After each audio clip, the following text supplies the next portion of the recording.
చేస్తున్నారు. ఈరోజు ఉదయం 11 గంటల నుంచి 12 గంటల వరకు మా కార్యకర్తలంతా వారి వారి నివాసాల్లో, మరి కొద్దిమంది కొన్ని చోట్ల పార్టీ కార్యాలయాల వద్ద కూడా ఈ ప్రొటెస్ట్ కార్యక్రమాన్ని నిర్వహిస్తున్నారు. దీనిలో ఈరోజు మేము నిరసనగా తీసుకున్న ప్రధాన 2 అంశాలు ఏంటంటే, విద్యుత్ ఛార్జీల విద్యుత్ భారం సామాన్య ప్రజలపై ఏ రకంగా రాష్ట్ర ప్రభుత్వం మోపింది ఒక అంశమైతే, ప్రభుత్వ భూముల్ని అమ్మటానికి రాష్ట్ర ప్రభుత్వం తీసుకున్న నిర్ణయం మరొకటి. విద్యుత్ విషయానికి వస్తే, ఒక పక్క కరోనా బాధతో రాష్ట్ర ప్రజలందరూ ఇబ్బందులు ఎదుర్కొంటుంటే వారిపైన అత్యధిక భారాన్ని మోపేటువంటి నిర్ణయాన్ని రాష్ట్ర ప్రభుత్వం తీసుకున్నది. 2021 సంవత్సరానికి గాను న్యూ టారిఫ్ పాలసీని, కొత్త విద్యుత్ ఛార్జీల పాలసీని వైసీపీ ప్రభుత్వం ముందుకు తీసుకొచ్చింది.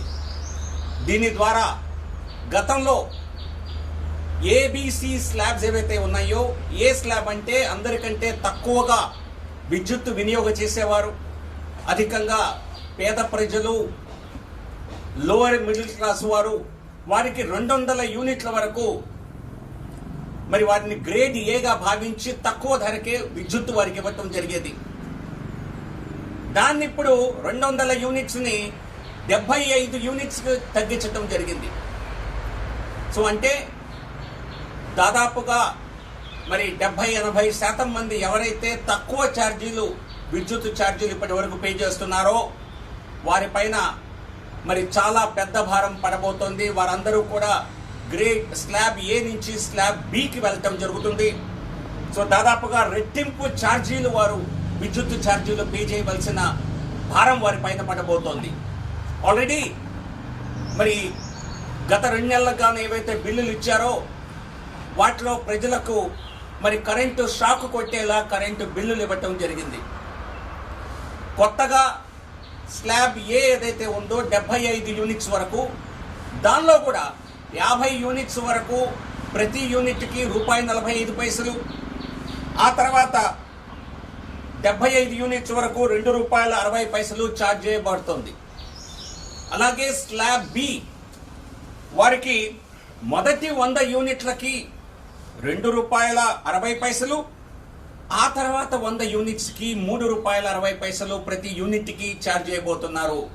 సో రాష్ట్ర ప్రభుత్వం తీసుకొచ్చినటువంటి ఈ కొత్త టారిఫ్ పాలసీ, కొత్త ఛార్జీల విధానం ఏదైతే ఉన్నదో దీనివలన సామాన్య ప్రజలపైన తీవ్రమైన భారం పడబోతోంది. సో అందుకే ప్రజల్లో ఆందోళన కలుగుతోంది. రాష్ట్ర ప్రభుత్వం బిల్లుల చెల్లింపుని జూన్ నెలాఖరు వరకు గడువు ఇచ్చినప్పటికీ కూడా పెనాల్టీ లేకుండా ఈ పడిన భారాన్ని తొలగించకపోతే సామాన్య ప్రజలు తట్టుకోలేని పరిస్థితి ఉంటుంది. అందుకే ఈ రోజున మరి ఈ క్వశ్చన్ తీసుకురావడం జరుగుతోంది.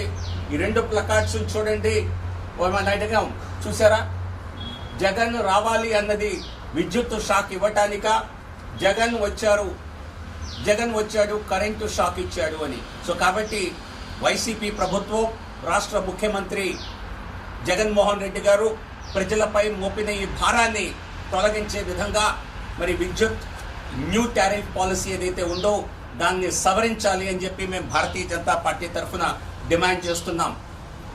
గతంలో ఉన్నటువంటి ప్రభుత్వం కూడా, తెలుగుదేశం ప్రభుత్వం కూడా ఈ విధంగానే మరి ప్రజలపై భారాన్ని మోపి సబ్సిడీని సంస్థలకు ఇవ్వకుండా పవర్ పర్చేస్ డ్యూస్ని దాదాపుగా 4-5 వేల కోట్ల నుంచి 20 వేల కోట్లకు పెరిగిపోయేలా చేసింది. సో కాబట్టి గత ప్రభుత్వము విద్యుత్ రంగాన్ని సరిగ్గా నడపలేదు, విద్యుత్ రంగ వ్యవస్థని, విద్యుత్ సంస్థల్ని కూడా కృంగదీసింది. సబ్సిడీలు ఆ సంస్థలకు చెల్లింపలేదు, బకాయిలు పెరిగిపోయాయి. మరి దాని నుంచి మా ప్రభుత్వం వస్తే మేము ప్రజలకు మంచి చేస్తామని చెప్పి వచ్చినటువంటి జగన్మోహన్ రెడ్డి గారి ప్రభుత్వం ప్రజలపై భారం మోపి మరి సంస్థలకు మేలు చేసేలా చేస్తుంది తప్పితే ప్రజలకు ఇచ్చినటువంటి వాగ్దానాన్ని వారు పూర్తి చేయటం లేదు.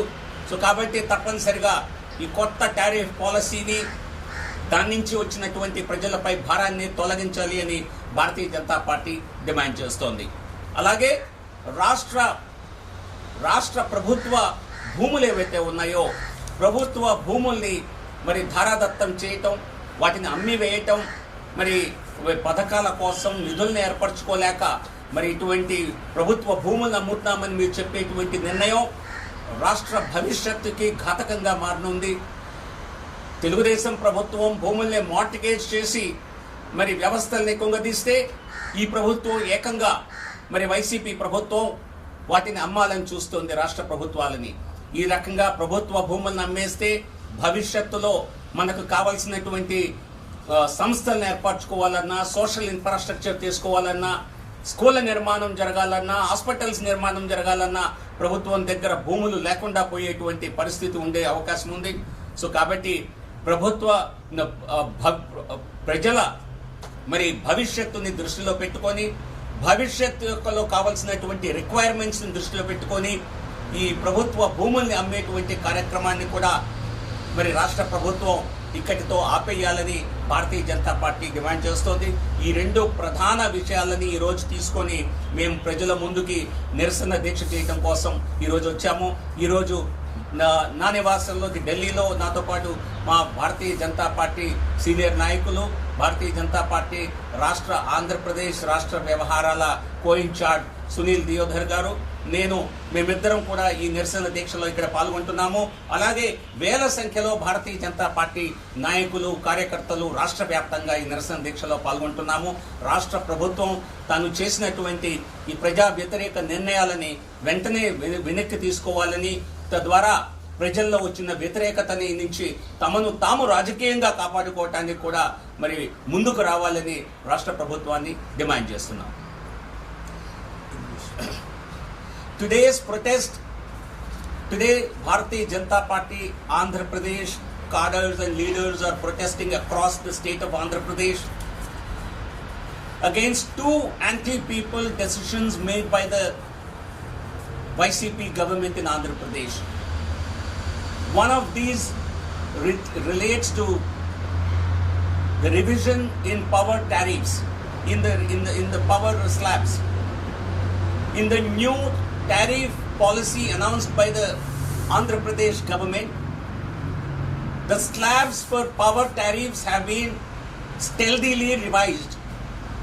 Group Tariff A, Slab A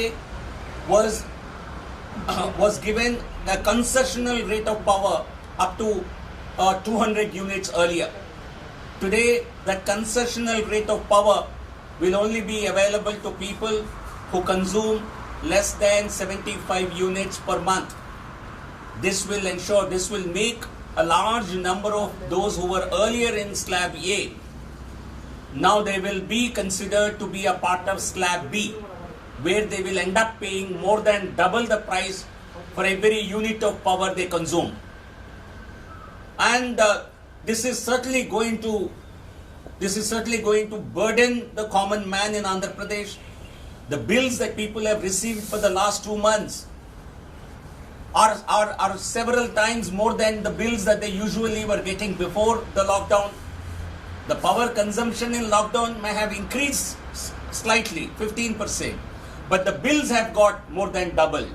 So certainly we now demand that the YCP government led by Chief Minister Jagan Mohan Reddy should revise its tariff order and restore the earlier tariff policy which was in implementation for 2019-20, because this is not the time to burden common people who are already suffering from the losses due to the corona breakout in the country.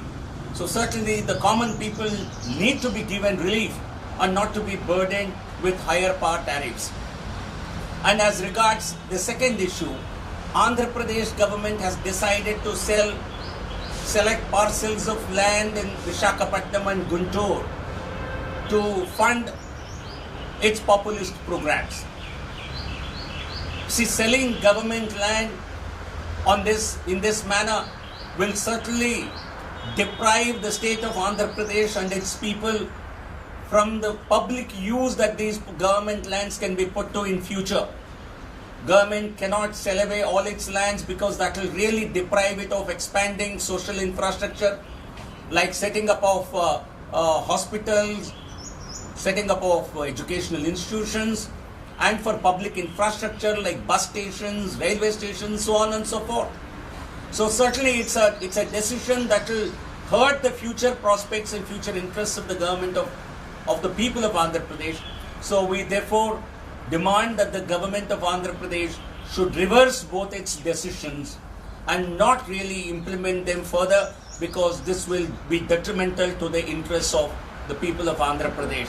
So we want a government which is coming to office promising a betterment for the people of Andhra Pradesh. See, Jagan Mohan Reddy, when he campaigned in the state, he said, "I am there for the people of Andhra Pradesh, and I will look after your interests." But what the policies that his government is implementing today, these are detrimental not only to the present, not only in the present, but is also mortgaging, sacrificing, sabotaging the future interests of the people of Andhra Pradesh. So we certainly call upon the government, demand that they should really recall both these decisions in the